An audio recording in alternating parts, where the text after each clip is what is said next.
Well, it has been just over 2 weeks since New York City elected socialist Mayor Zohran Mamdani, and the economic fallout is already starting to show, with some of the city's most successful entrepreneurs hitting the brakes. One high-profile restaurateur says Mamdani's win was the final straw. He's now canceled 3 new restaurant openings in New York, shifting new expansions to Miami and other business-friendly hubs. Stratis Morfogen joins me right now to tell us more. And Stratis, it's great to have you this weekend. Thanks so much for joining us. And I know you're coming to us this weekend from Miami, where you just opened a new restaurant. Tell us specifically what happened and what changed your sentiment about those new restaurants you were considering in New York. Thank you for having me, Maria. Yeah, so when I'm watching his campaigns and watching his promises about, minimum wage, $30, how he can book tipped employees, defunding the police, those are all big red flags for small business owners, especially business owners that have 24-hour operations like Diner 24. So these are big concerns for us. And, right now, yeah, there were 3 leases that we had in September and October, and I refrained from, we're in a wait-and-see mode.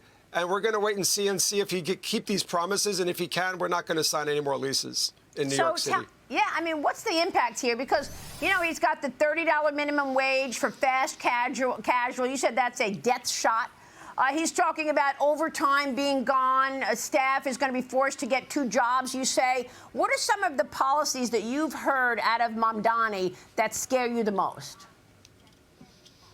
Well, remember, when you ever, for example, just for Diner 24, where the average ticket is $15 to $24 a person, when you raise minimum wage to $30, which is basically double, you remember, we're just the messenger. If the consumer's prepared to pay $22 for that $12 burger, then you know what? Raise the minimum wage. But I know that's not the case. I know that's not going to happen. And then when you add overtime with time and a half, that's $45. You know what? We're going to be out of business quickly, and it's just too of a dangerous climate for us to take more investment and more capital and gamble with such a climate. President Trump also knew this was coming and put some important tax changes in the big, beautiful bill that we will actually see play out in the new year. I'm so glad you brought that up, because I believe that alone will fuel the economy. Because remember, small business owners, small businesses are what drives this economy. And my proposal was to, when I heard Trump say that he was going to remove the federal employment tax, which is about 8% savings to us. And I suggest you remove 2 to 3 points from the employees as well. Give the money back to the workers. If he keeps that campaign promise, I believe this economy will boom, because that will take small business to the next level. And you think that you're going to see more employers like yourself moving out of New York and trying to open up shop in low-tax states, even with those things in the big, beautiful bill?